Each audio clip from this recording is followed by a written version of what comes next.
Federal student loan payments resume Sunday. More than 900,000 Hoosiers who haven't had to make payments for 3 years will be affected. During the payment pause, a lot has changed. Loans have switched hands. Due dates are different. Aubrey Wright reports how Hoosiers with college debt can check their federal loans and prepare for upcoming payments. It's been over 3 years since federal loan repayments were paused because of the COVID-19 pandemic. The freeze is ending for more than 900,000 Hoosiers. Indiana is one of the most generous states in the U.S. when it comes to financial aid, but some still struggle with the cost of college. The Commission for Higher Education reports Indiana college graduates average about $25,000 of debt. Chief of Staff Josh Garrison has a message for people with payments due. Don't wait. In October, millions of students across the country are entering into repayment, and it's very important that they start that process early. Garrison encourages borrowers to visit the federal student aid website, learn what income-driven repayments they qualify for, and prepare their bank accounts for online payments. InvestEd Vice President of Communications and Student Services, Bill Wozniak, knows this is a confusing time for borrowers.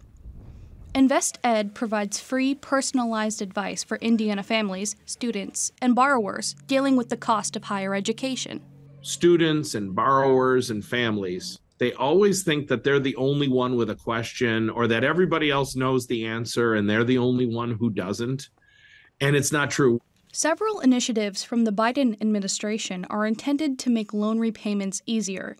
The new SAVE plan is an income-driven repayment program that benefits low-income borrowers. Those who miss a payment before October 2024 won't hurt their credit scores or default on their loans. Wozniak says some people may qualify for loan forgiveness or repayment programs other than the standard 10-year plan.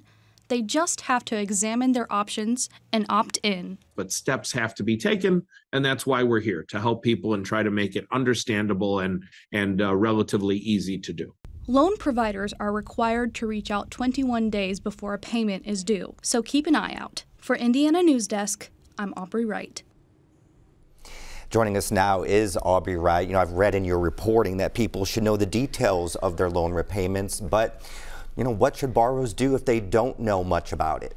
Yeah, the first thing they should do is visit the federal student aid website. That is going to be the hub for any and every student loan question. All of their information, personal and loan information, is linked to their social security number. So if they know that, then they'll be able to find who they owe and what they owe. And then they'll also be able to find their total balance and what repayment plan they're on. So some people may not want to pay those loans after 3 years. What about those people? Yeah, it's not looking great for them. Yeah. Experts know that this is going to be a really rocky time for most people. There are some safety nets in place for people who miss their payments in the first year, but they still have to make those payments. The balance isn't going to go away and interest is going to accrue. If you really can't handle your loans, you might want to apply for a deferment or forbearance. Okay, so now what about the SAVE program? What's everyone excited about that? Can you tell us a little bit more? Yeah, so the SAVE plan is a revamped income-driven repayment plan. So this is something that's going to benefit people who don't make a lot of money and want lower monthly payments.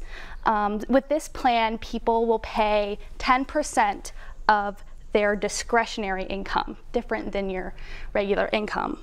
For example, people who make $15 an hour, they're going to pay $0 a month. And applications are open right now. Okay. We got to go really quick, though. What do we know about student debt in Indiana? Yeah, it looks better than some other states, Ohio, Michigan, Illinois. When people take out loans in Indiana, it's about $5,000 a year. And state leaders really want to keep these costs down, and they believe that the value of college outweighs the cost. Aubrey, thank you so much for your reporting. Appreciate it.